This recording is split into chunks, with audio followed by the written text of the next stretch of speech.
Louisiana, September 1944. A train carrying 19 German women slowed at Camp Ruston's gates. They had been trained to expect weakness. Soft American soldiers, corrupted by luxury, starved by rationing. Instead, the guards who stepped onto the platform stood 6 feet tall, shoulders broad as doorframes, moving with the easy confidence of men who had never known hunger. "They're bigger than we expected," one woman whispered. That simple observation would crack open an entire ideology. These weren't the defeated, desperate Americans of propaganda posters. These were men who could afford mercy, because they'd already won. This was not propaganda meeting reality. It was reality obliterating propaganda. One meal, one gesture, one act of unexpected kindness at a time. The Atlantic crossing took 3 weeks. 21 days aboard a converted troop transport that pitched through autumn storms, carrying 19 German women from Casablanca to Norfolk, Virginia. They were Luftwaffe auxiliaries, radio operators, cipher clerks, meteorological technicians, captured when Allied forces overran communication stations across North Africa. None had fired a weapon. All had served the Reich. Now they huddled in a converted storage hold below deck, sick from the rolling waves, terrified of what awaited them on the far shore. Erika Schneider, 24 years old, radio operator from Munich, had been raised on certainty. Since age 12, her education had been controlled by a regime that taught one unshakable truth. Germany represented civilization's peak. Enemies were inferior by definition. Americans especially, racially mixed, morally corrupt, physically soft, dependent on machines because they lacked German discipline and strength. The propaganda had been relentless. Cartoons showing small, cowardly soldiers. Stories of American brutality toward prisoners. Images of a nation weakened by luxury, unable to endure real hardship. Erika had believed it. Why wouldn't she? It was all she'd ever been taught. But when the ship docked at Norfolk in mid-September 1944, the first crack appeared. The processing facility was concrete and chain link. Guards with rifles who spoke no German.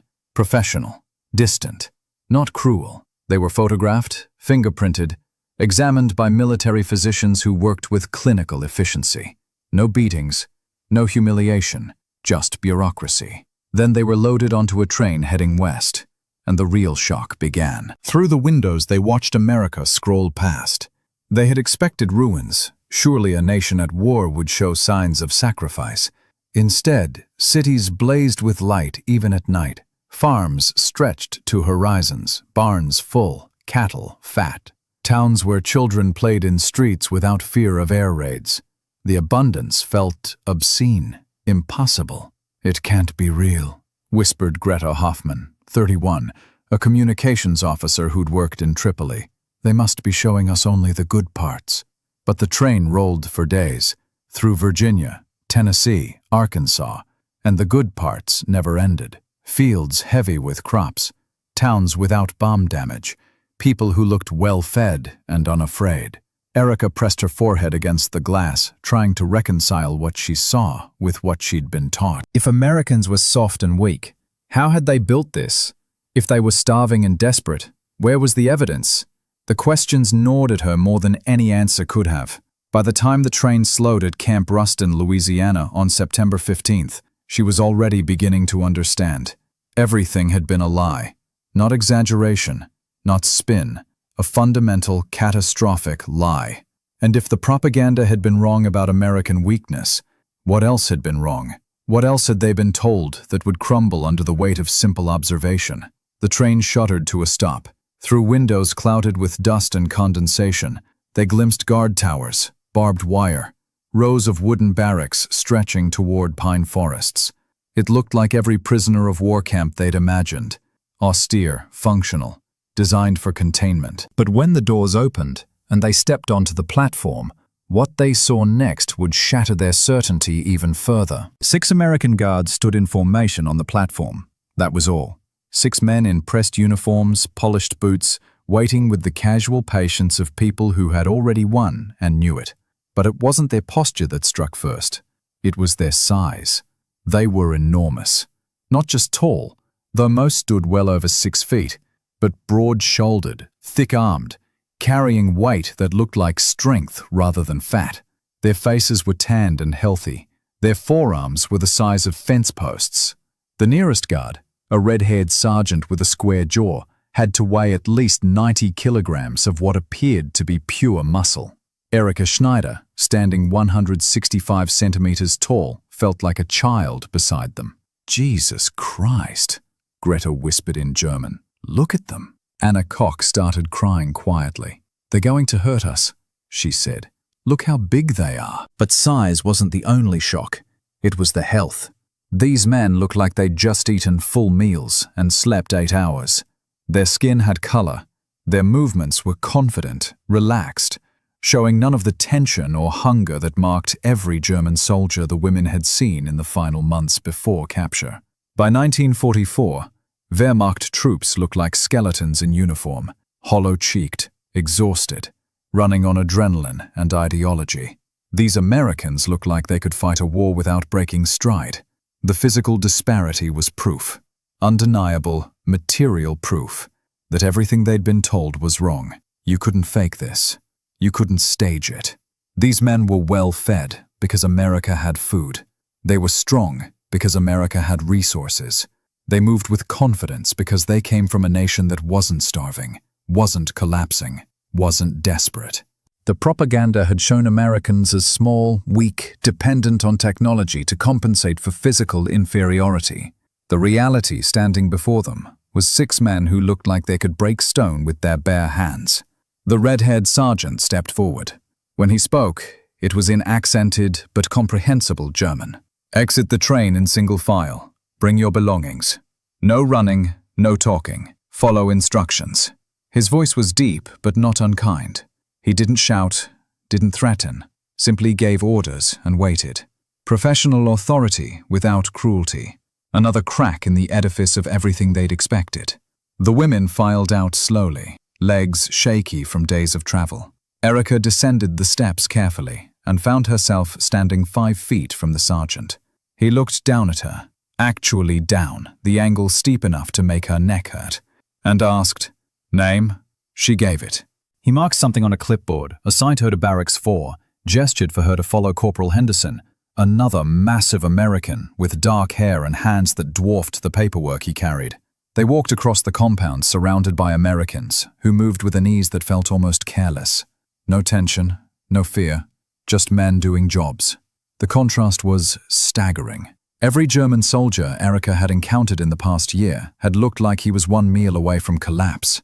These Americans looked like they'd never known real hunger in their lives.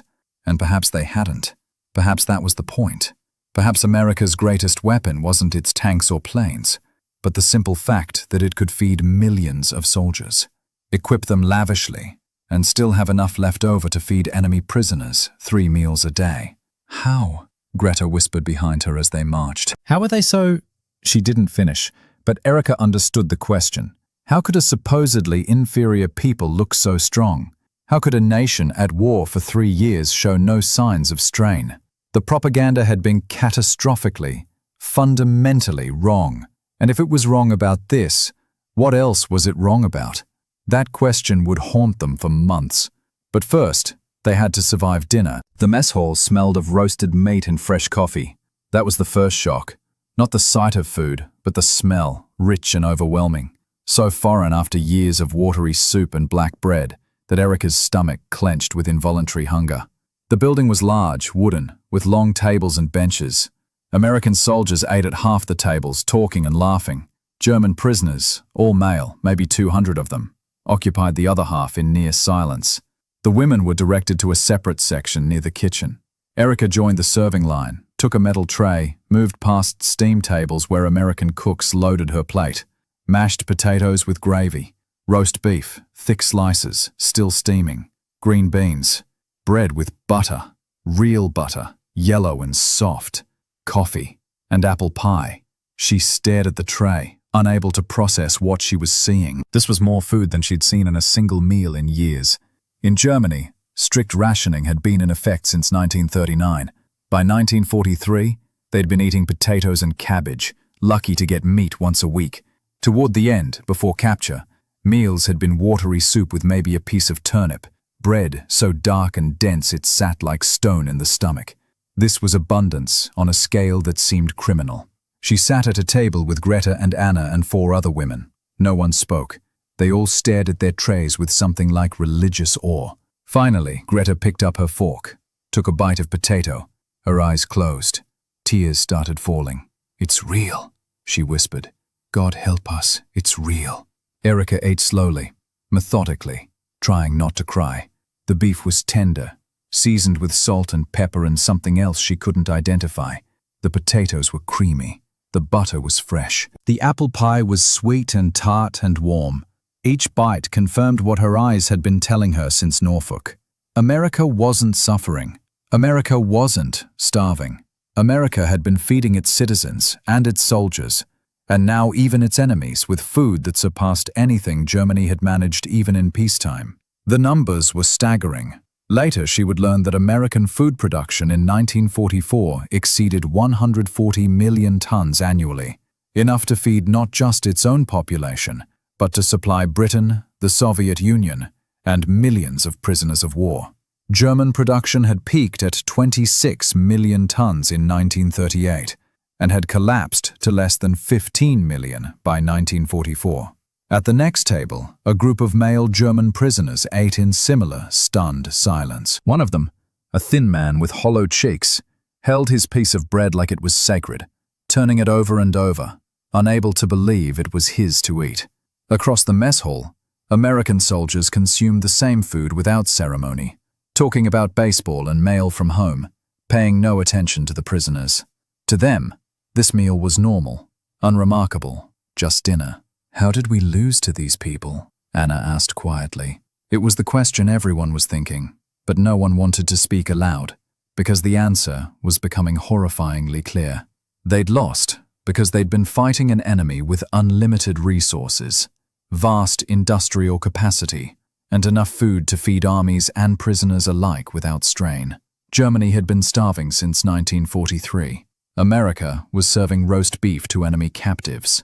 The disparity was so enormous, it redefined everything. Erica set down her fork, unable to eat more despite the hunger that still gnawed at her. The meal tasted like defeat. Not bitter, the food was too good for that. It tasted like truth.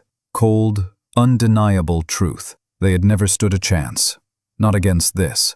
Not against a nation that could wage war on 3 continents and still have surplus food to give away. The propaganda had told them America was weak, desperate, on the verge of collapse. The reality was a country so strong it could afford generosity to its enemies. That realization, more than any battle or bombing campaign, broke something fundamental inside her. The war was over. Germany had lost, and they'd lost to people who were bigger, stronger, and more merciful than anyone had prepared them to believe. 3 days passed. The routine established itself with military precision. Wake at 6, breakfast at 6:30, work assignments after morning roll call. The women were divided into groups: kitchen duty, laundry service, groundskeeping, administrative filing. Erica was assigned to the camp administration building, organizing records under the supervision of Sergeant Marcus Riley, the red-haired giant from the train platform. Riley was 32, from Nebraska, with a face that looked carved from granite and a voice that carried authority without needing volume. He stood 6'3" and weighed at least 95 kilograms of what appeared to be pure muscle. But what unnerved Erica most wasn't his size. It was his competence. He spoke 3 languages fluently: English, German, and French. He knew the Geneva Convention by heart and enforced its provisions meticulously. He managed paperwork with the efficiency of a born bureaucrat. When he explained tasks, he was patient. When he enforced rules, he was strict. And he was utterly immune to any attempt at manipulation. "You'll be organizing personnel files," he told Erica on her first day, gesturing to a wall of filing cabinets, alphabetically by last name. Each file needs to be checked for completeness: identification, capture report, medical examination, work assignment. If anything is missing, flag it with this form. He demonstrated once, efficiently, then left her to work. No hovering, no micromanagement. just clear instructions and an expectation of competence. Erica spent the morning surrounded by files of German prisoners. Hundreds of them, maybe thousands, all captured across North Africa and Italy, all now held in camps scattered across America. Reading through them was like witnessing the collapse of everything she'd believed. These weren't soldiers defeated by superior tactics. These were men who had been overwhelmed by sheer material abundance. One file noted, "Prisoner reported extreme surprise at food quality and quantity. Stated that American rations exceeded anything available to German forces, even in peacetime." Another, "Subject expressed disbelief at seeing fresh fruit in mess hall. Asked if it was a special occasion. Informed it was standard daily provision." Over and over, the same theme. German prisoners confronting the reality that everything they'd been told about American weakness was propaganda, and not subtle propaganda. Catastrophic lies that had sent millions of men to fight a war they could never win. The Americans produced 50,000 aircraft in 1944 alone. Germany managed 40,000. The Americans had launched Operation Overlord with 156,000 troops on the first day, supported by 11,000 aircraft and 7,000 ships. Germany's entire navy by 1944 consisted of fewer than 400 vessels, most of them submarines. The numbers didn't lie. The abundance didn't lie. Only the propaganda had lied. At lunch, Riley ate at his desk while Erica filed documents. She watched him covertly. The easy way he moved, despite his size. The unconscious confidence in every gesture. He ate a sandwich that looked small in his enormous hands. Drank coffee from a mug that could have held half a liter. The casual abundance of it struck her. He wasn't savoring the food. He wasn't grateful for it. He was just eating lunch. The way people eat when food is so plentiful, it becomes unremarkable. "You have questions," he said without looking up. Erica froze. "Sir? I've been doing this for 2 years. I know when prisoners have questions. Ask them." She hesitated, then spoke. "How are you so—" She struggled for the right word. "So healthy. You're at war. Your country should be rationing, should be thin, but you're all big," Riley finished. He looked at her directly. "Because America produces more food than we can eat. Because our farms cover areas larger than most European countries. Because even at war, we have surplus." But the propaganda said, "Propaganda is lies, designed to make you feel superior," Riley interrupted. "Your government told you Americans were weak because they needed you to believe it. If you'd known the truth, that America can field millions of well-fed, well-equipped soldiers while still feeding prisoners roast beef, you might have questioned whether winning was possible." Erica felt something crack inside her. "We never had a chance, did we?" Riley was silent for a moment. "No," he said quietly. "You didn't. Not against this." He gestured vaguely toward the window, toward America beyond. "But that doesn't make you less human. Doesn't mean you don't deserve decent treatment. You're just people who got caught up in something bigger than yourselves." It was the kindest thing anyone had said to her in months, and it came from a man who had every reason to hate her. Weeks turned into months. October gave way to November, then December. The women adapted to camp routine with the resigned efficiency of people who had no other choice. Work, meals, sleep. Occasional letters from home, heavily censored, months delayed, often bearing terrible news that arrived like blows to the chest. Erica received a letter from her mother in early December. The envelope had been opened and resealed multiple times, covered in stamps from various military postal services. The letter inside was 4 months old, written in August. "Dearest Erica," her mother wrote in careful script, "I pray this reaches you. Hamburg was bombed again in July. We lost the house. Your father and I are living with Aunt Goethe outside the city. Food is scarce. We eat potatoes and cabbage, sometimes bread if we're lucky. I've lost 15 kilos. Your father looks like a skeleton. But we are alive and we thank God for that. I hope you are being treated well. I hope you are safe. I hope you come home to us when this nightmare ends. Your loving Mutti."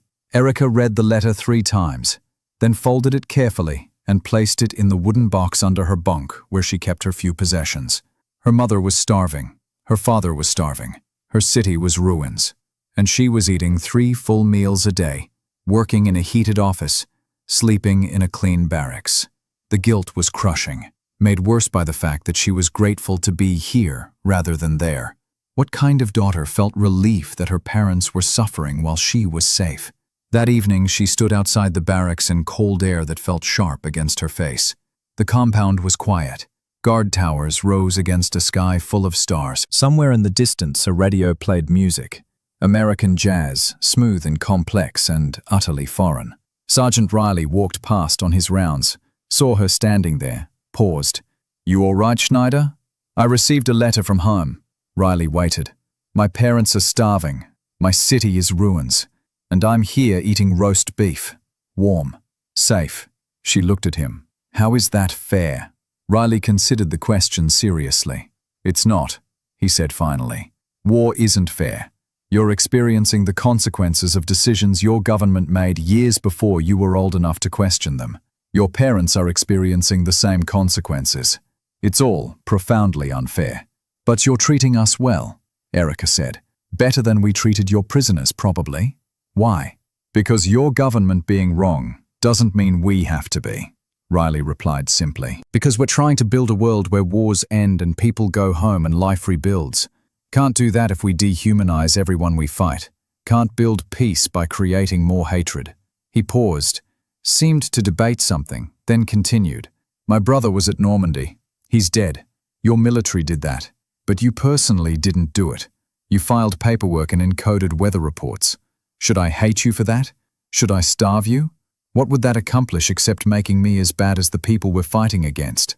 Erica had no answer. She stood in the cold, feeling small and confused and profoundly displaced from everything she'd once believed. December brought unexpected developments.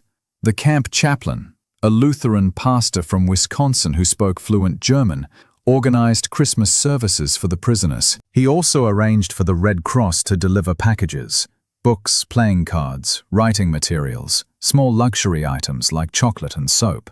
The packages arrived on December 20th, distributed during evening formation. Each prisoner received identical contents: a bar of chocolate, a tablet of good soap, a pack of playing cards, 3 sheets of writing paper with envelopes, and a small book in German. For the women, the books were poetry collections: Goethe, Rilke, Heine. Erica held her Rilke volume carefully, running fingers over the cover. She hadn't held a book in nearly a year. The simple act of ownership, of being given something beyond bare necessities, felt disorienting. "Why?" Greta asked aloud, speaking the question they all felt. "Why give us these things?" No one had an answer, but on Christmas Eve, the answer became clearer. The mess hall was decorated with paper chains and a small pine tree someone had cut from the forest. Dinner was special: turkey, mashed potatoes, gravy, green beans, cranberry sauce, pie. After the meal, the chaplain led a service. Hymns sung in German, prayers offered in multiple languages, a sermon about hope and redemption and the possibility of peace. American soldiers attended alongside German prisoners. The guards stood at attention, rifles at rest, faces neutral. When the chaplain asked them to sing Silent Night in German, 300 voices rose in uncertain harmony. Stille Nacht, Heilige Nacht. Erica sang with tears streaming down her face. Across the room, Sergeant Riley stood with his hands clasped behind his back, his expression unreadable. After the service, he approached her as prisoners filed out. "My mother loves that hymn," he said quietly. "She always cries when she sings it, says it reminds her that even in darkness there's light." "Does she know you're here?" Erica asked. "Taking care of enemy prisoners?" "She knows I'm doing my duty. That's enough for her." "And what is your duty, Sergeant?" Riley looked at her steadily. "My duty is to remember that you are human beings, that you have mothers who love you, and homes you want to return to, that treating you decently isn't weakness, it's strength. It's choosing to be better than the worst things we've seen." He walked away before she could respond, leaving her standing in the cold, with the echo of hymns in her ears and the weight of his words pressing on her chest. This wasn't propaganda. This was reality. And reality was more complex, more merciful, more fundamentally decent than anything she'd been prepared to believe. January 1945 brought news of German collapse. The failed Ardennes offensive, the Soviet advance across Poland, cities falling one after another. In the camp, prisoners listened to radio broadcasts with growing despair, understanding that defeat was no longer a possibility, but a certainty. Erica worked through it all, filing documents, organizing records, trying not to think too hard about what each file represented. Another German soldier captured, another life disrupted, another family waiting for word that might never come. One afternoon in late January, Riley called her into his office. He sat behind a desk covered in paperwork, looking tired. "Sit down, Schneider." She sat, nervous. Had she done something wrong? "I've been reviewing your file," Riley said. "You were a radio operator, meteorological communications, low-level work, no evidence of direct participation in combat operations or," he hesitated, "other activities." Other activities. She knew what he meant. The camps, the atrocities, the things they were all learning about now as American newspapers circulated through the compound, carrying photographs and reports that made her want to vomit. "I didn't know," she said desperately. "I swear I didn't know." "I believe you," Riley interrupted. "Most people didn't know, or didn't want to know. There's a difference, but it's smaller than you think." He paused. "The point is, when repatriation begins, and it will, probably this year, you'll likely be cleared quickly. Low threat, no evidence of crimes. You'll go home." Home? The word felt hollow. And do what? Go back to rubble? Find my starving parents? Live in occupied Germany under foreign control? "Yes," Riley said simply. "That's exactly what you'll do." Because that's what rebuilding looks like. It's not glorious.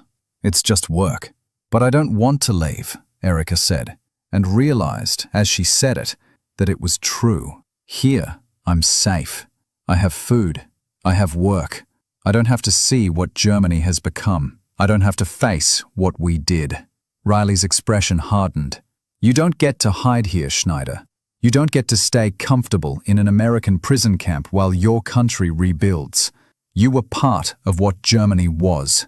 Now, you need to be part of what it becomes." "But I'm just one person," Erica protested. "What difference can I make?" "Same difference anyone makes," Riley replied. "You can choose to be decent, to treat people well, to reject the ideology that led to this mess. One person at a time. That's how countries change." He stood, ending the conversation. "Get back to work, and start preparing yourself. You won't be here forever." April brought warmer weather and news of Germany's final collapse. Berlin surrounded. Hitler dead in his bunker. Surrender imminent. In Camp Rustin, prisoners waited with mixed dread and relief, knowing the end was near, but uncertain what ending would mean. On May 8th, Germany surrendered. The news reached Camp Rustin in the morning, transmitted through radio broadcasts that crackled with excitement. American soldiers celebrated quietly, understanding that their joy was the prisoners' grief. In the women's barracks, the mood was somber. Some cried. Others sat in stunned silence. A few retreated into anger, blaming everyone but themselves. Erica sat on her bunk and thought about everything she'd learned, about Sergeant Riley's size and strength, about the abundance of American meals, about the casual confidence of guards who never needed to prove their power because it was self-evident. She thought about propaganda that had told her Americans were weak, and about the crushing reality that had demolished that lie. They had lost not because Germans were inferior, but because Germany had built a system based on conquest and hatred, while America had built a system based on production and resources. The difference wasn't racial or moral, it was material. And in war, material differences were everything. That evening there was no celebration in the camp, just quiet routine. Dinner, roll call, lights out. Riley stopped by where Erica was working late. "You doing okay?" he asked. "I don't know," she admitted. "My country just lost everything, but I'm relieved it's over. Does that make me a traitor?" "Makes you human," Riley replied. "Tired of war, tired of death. Wanting to rebuild. That's not betrayal, that's survival." July 1945. Repatriation orders came through. The women of Barracks 4 were scheduled for transport to New York. then by ship to Bremerhaven, then dispersal to their home regions under occupation authority supervision. Erika packed her few possessions: the Rilke book, letters from her mother, photographs given to her by American guards who had decided she was worth remembering. Everything fit in a small canvas bag. The night before departure, the women gathered in the barracks for a final evening. Some talked about what they'd find at home. Others made plans to stay in touch, though everyone knew those plans would probably fail. Greta cried. Anna was silent. Erika walked outside into the humid Louisiana night and found Sergeant Riley standing near the barracks, smoking a cigarette. "Couldn't sleep?" he asked. "No." He offered her the cigarette. She took it, dragged smoke into her lungs even though she'd never smoked before. "I want to thank you," she said, "for treating us like people, for being," she struggled for the word, "bigger than you needed to be." Riley smiled at the phrasing. "We're all bigger than we need to be. That's the point. We choose how to use that size, cruelty or kindness, oppression or mercy. You chose mercy. We chose to act like decent people, even toward enemies. That's not mercy. That's just being human." They stood in silence, listening to cicadas sing and distant thunder rumble across pine forests. "What will you remember about us?" Erika asked. Riley thought about it. That you were brave, that you survived, that you faced the collapse of everything you'd believed and didn't break. That's worth remembering. What should I remember about you? That we were just soldiers, doing a job. That we tried to do it honorably. That we believed treating prisoners well wasn't weakness, it was strength. He paused. "And that we were bigger than you expected, and that made all the difference." Erika laughed, despite everything. "Yes, you were definitely bigger than we expected." Dawn came, grey and humid. The women assembled outside the barracks with their bags, waiting for transport to the train station. Guards formed a loose perimeter, not threatening, just present, guiding without force. Sergeant Riley stood near the truck. As each woman climbed aboard, he shook their hands, a formal gesture that felt oddly appropriate. When Erika reached him, he held her hand for a moment. "Good luck, Schneider. Rebuild well." "Thank you, Sergeant, for everything." She climbed into the truck, found a seat near the window. As the engine started and they pulled away, she watched Camp Ruston recede. The barracks, the mess hall, the administration building where she'd spent months filing documents and learning that enemies could be decent. Greta sat beside her, crying quietly. "I don't want to go back. I don't want to see what Germany has become." "Neither do I," Erika admitted. "But we don't have a choice. This is what losing means. We face it, we fix it, we make sure it never happens again." The truck rolled through Louisiana countryside, green and lush and utterly foreign. Through the window, Erika glimpsed farms with full barns, towns with lights burning, people who looked well-fed and unconcerned about war. She thought about propaganda posters showing weak Americans.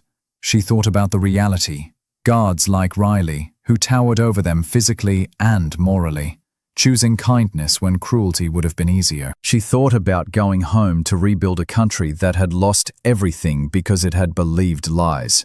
And she thought about carrying forward the lesson that strength without compassion is just brutality, that winning means nothing if you become monsters, that the truly strong are those who choose mercy, even toward the defeated.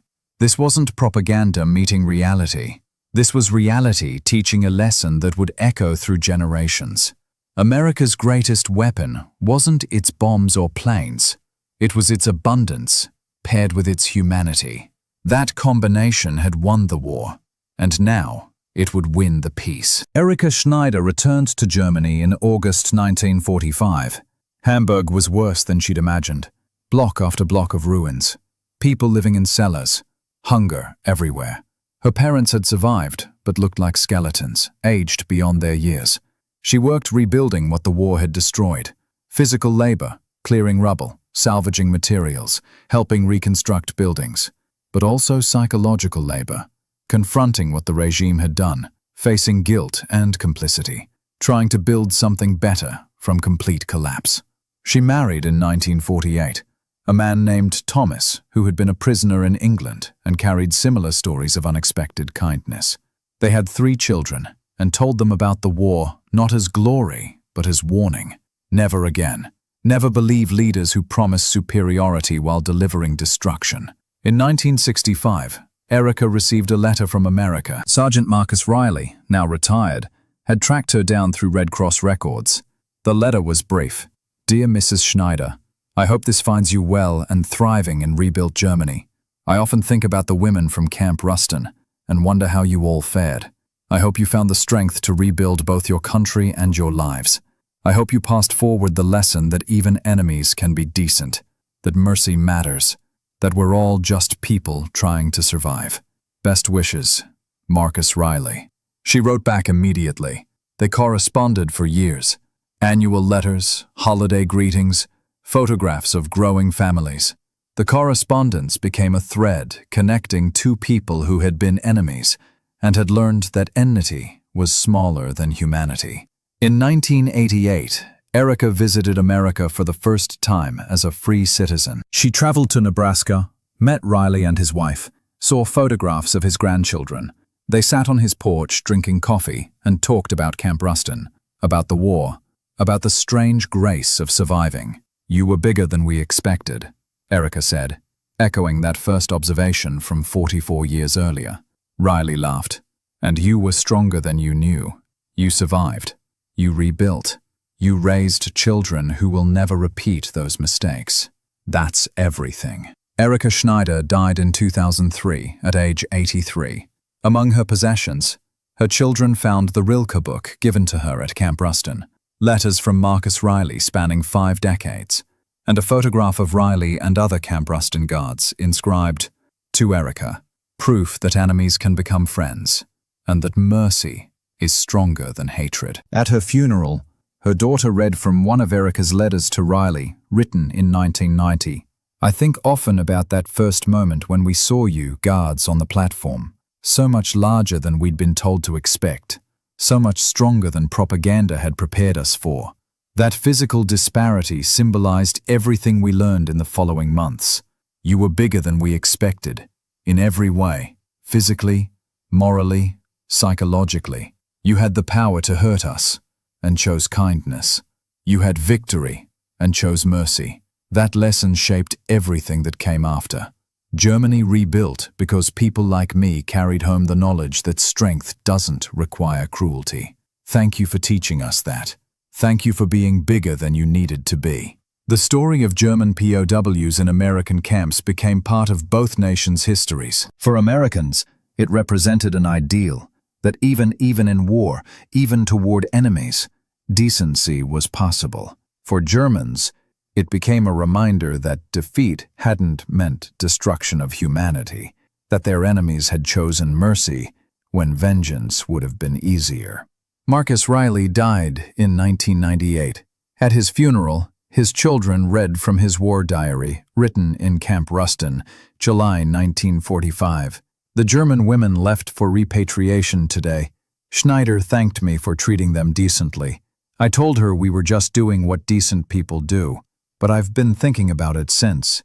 Maybe that's the point, that we have to actively choose decency, that treating enemies with respect, even when we don't have to, is what separates civilization from barbarism. I hope they remember us as people who were strong enough to be kind." In the end, America's greatest weapon was not its bombs, but its abundance, paired with humanity. They were bigger than expected, and that made all the difference. The lesson echoed forward through generations. Propaganda lies, but physical reality doesn't. When you tell people their enemies are weak, and those enemies turn out to be strong and merciful, the cognitive dissonance shatters belief systems.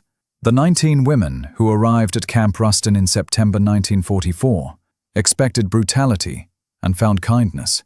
They expected weakness and found strength. They expected starvation and found abundance.